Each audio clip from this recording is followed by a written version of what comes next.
Hello, I'm Simon Whistler, you're watching the Today I Found Our YouTube channel, and in the video today we're looking at what happened to the flags that were on the moon.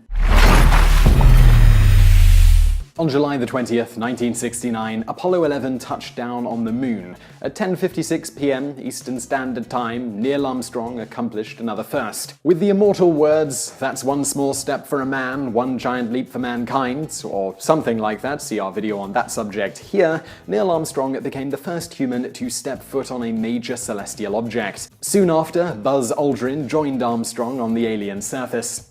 The two of them spent the next 2.5 hours exploring, taking pictures, and collecting samples. Before they took off back to Earth, Apollo 11 left evidence of their rendezvous with the moon. Besides Armstrong's boot print and a bunch of junk, the astronauts also planted a 3-foot by 5-foot nylon American flag mounted on a pole into the ground. Subsequent Apollo missions that made it to the moon followed suit. But what happened to all of these flags? Are they still standing? Do they even still exist after nearly half a century on the moon? As for the Apollo 11 flag, when the engine came on and the spaceship shot up away from the moon, Aldrin said he saw the flag get knocked over by the rocket blast. Beyond that, it was thought that there would be little chance the flag would survive on the harsh environment of the moon.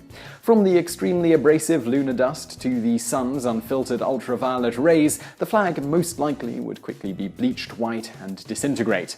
In fact, the flag was never intended to last long. It was purchased from the New Jersey-based flag company Annin for $5.50, which is about $35 today.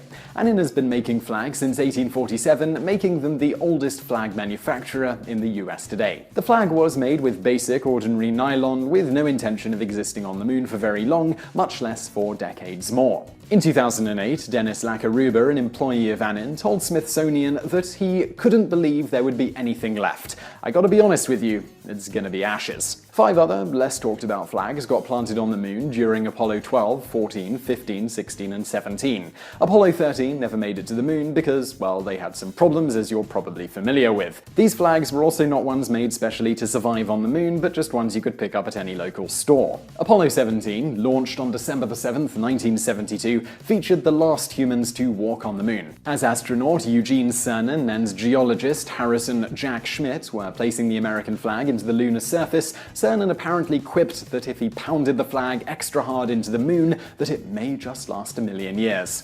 While no human has walked on the moon since 1972, plenty of crafts sent by various nations have orbited it, taking pictures as they went. As the technology advanced and the pictures became sharper, portions of the moon's surface were seen in great detail for the first time since 1972. This brings us to 2012. The Lunar Reconnaissance Orbiter Camera, or LROC for short, was first launched in June 2009. It spent over 3 years orbiting the moon and taking pictures with its high-resolution camera.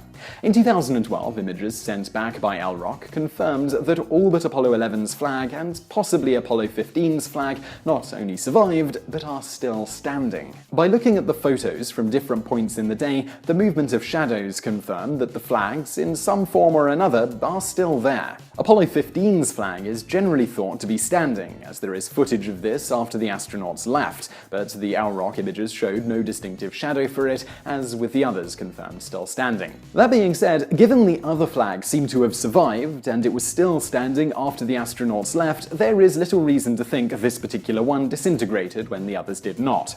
For that matter, it's possible the Apollo 11 flag is still intact as well, simply lying on the lunar surface. So, what about the condition of the flags? Well, the general consensus is that the colors have probably faded to white. And now for a random bonus fact. At Yale New Haven Hospital, economist Keith Chen and psychologist Laurie Stanos taught capuchin monkeys to use money.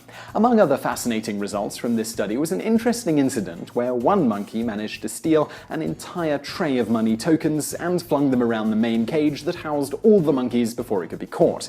The monkeys then all scrambled for the coins. With the temporary surplus of money allowing for expenditures beyond food, and the fact that the monkeys had no concept of saving, one of the monkeys decided to pay another monkey for sex. Since that exchange, steps were taken to ensure the monkeys would no longer be able to pay one another for sexual acts. So I really hope you found that video interesting. If you did, please do give us a thumbs up below and don't forget to subscribe if you haven't already. Also, over there on the right are a couple of other videos you might enjoy if you enjoyed this one, and thank you for watching.